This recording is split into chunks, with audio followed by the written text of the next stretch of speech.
Bismillahirrahmanirrahim. Assalamualaikum warahmatullahi wabarakatuh. Alhamdulillahi rabbil alamin. Wassalatu wassalamu ala ashrafil anbiya'i wal mursalin wa ala alihi wa ashabihi ajma'in. Ashhadu an la ilaha illallah wahdahu la syarikalah wa ashhadu anna Muhammadan abduhu wa rasuluh.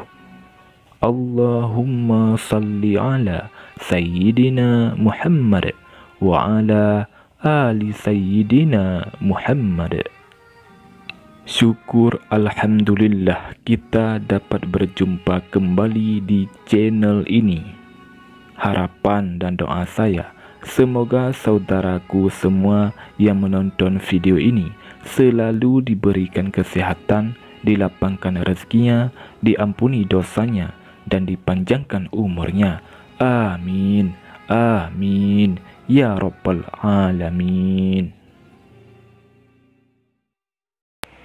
Hari kiamat sudah menjadi kepastian yang tidak terelakkan. Namun tidak ada yang tahu pasti kapan kiamat akan terjadi.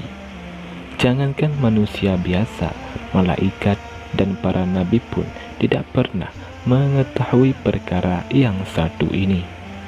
Akan tetapi Allah Subhanahu wa Ta'ala sudah menggambarkan tentang tanda-tandanya sebelum kiamat. Umat manusia akan melakoni fase yang disebut sebagai akhir zaman. Tidak hanya dari fisik bumi yang kita tinggali, ciri-ciri juga menyangkut perilaku dan tingkah laku manusia melalui Rasulullah SAW.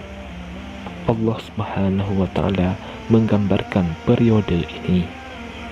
Saudara muslim yang dirahmati Allah Subhanahu wa Ta'ala, pada akhir zaman nanti umat Islam akan mengalami dua penyakit yang tidak terobati. Kabar buruknya penyakit tersebut sudah mulai terasa pada masa kita saat ini. Lantas, apa saja dua penyakit tersebut? Di dalam sebuah hadis sahih yang diriwayatkan oleh Abu Daud radhiyallahu anhu, Rasulullah SAW mengatakan bahwa adapun dua penyakit tersebut adalah cinta dunia dan takut mati. Padahal saat itu jumlah umat Islam begitu banyak, namun dua penyakit ini membuat mereka lemah dan tidak berdaya. Yang pertama, cinta dunia. Sikap ini ditandai oleh besarnya ambisi seseorang untuk mengejar dunia tanpa berpikir tentang akhiratnya. Padahal sejatinya hidup di dunia ini hanya sementara saja. Namun sikap ini membuat seseorang lupa untuk mengumpulkan amal sebagai bekal di akhirat kelak. Hal ini sebagaimana tertera di dalam hadis dari Sauban radhiyallahu anhu berkata, Rasulullah SAW bersabda, hampir tiba suatu zaman di mana bangsa-bangsa dari seluruh dunia akan datang mengerumuni kamu, bagaikan orang-orang yang kelaparan mengerumuni talam hidangan mereka. Maka salah seorang sahabat bertanya, apakah karena kami sedikit pada hari itu? Rasulullah SAW bersabda, bahkan kamu pada hari itu banyak sekali, tetapi kamu umpama buih di waktu banjir.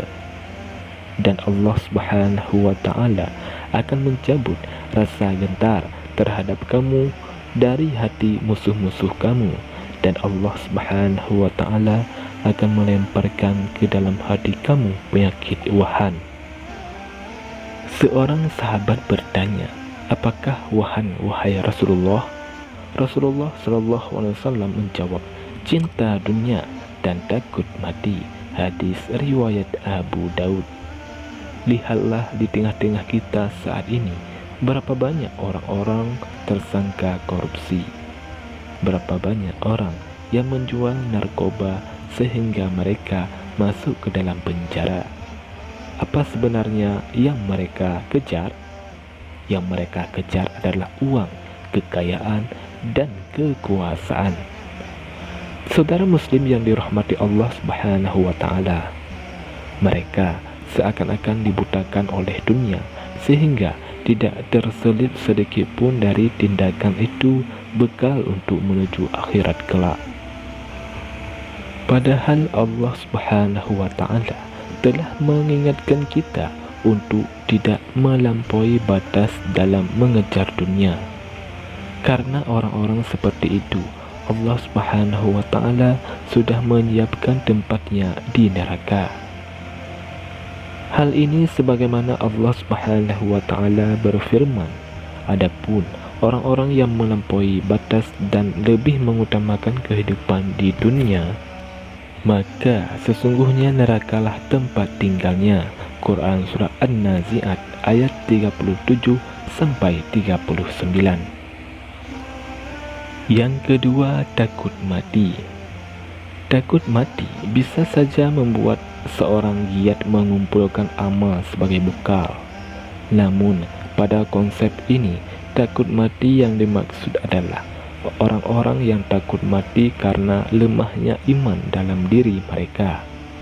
Mereka menyadari kurangnya amal sehingga tidak mau bertemu Allah Subhanahu wa taala melalui kematian.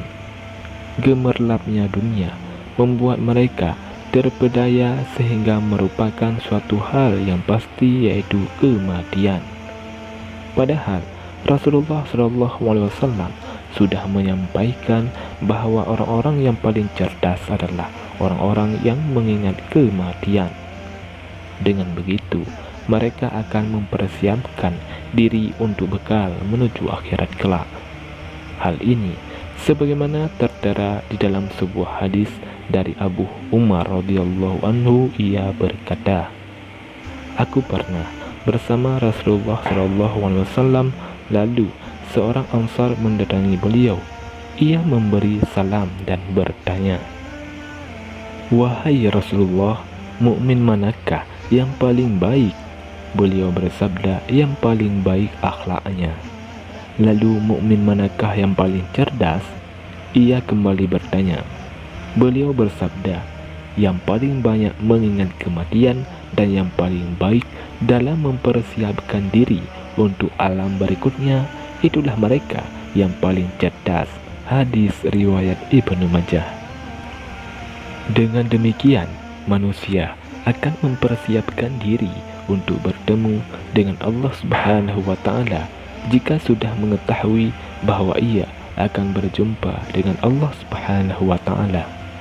Padahal ia akan ditanya tentang amal di dunia, maka mereka akan mempersiapkan jawabannya.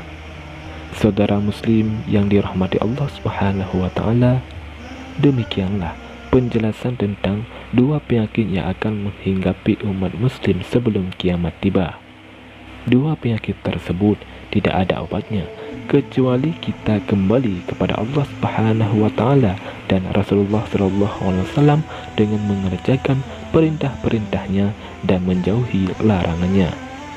Semoga kita semua termasuk orang-orang yang terhindar dari dua penyakit tersebut. Wallahu a'lam bishawab. Assalamualaikum warahmatullahi wabarakatuh.